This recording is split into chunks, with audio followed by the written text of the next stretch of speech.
Hello, in this video I want to show you how to connect your iRobot Roomba to home station.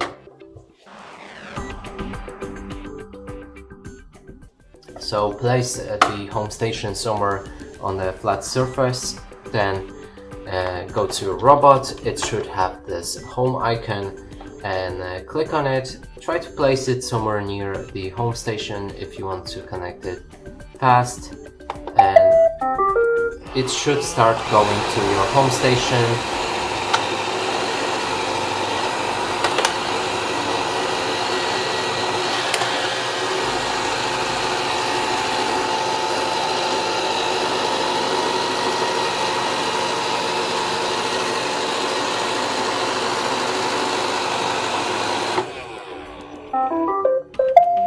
And now it's docked.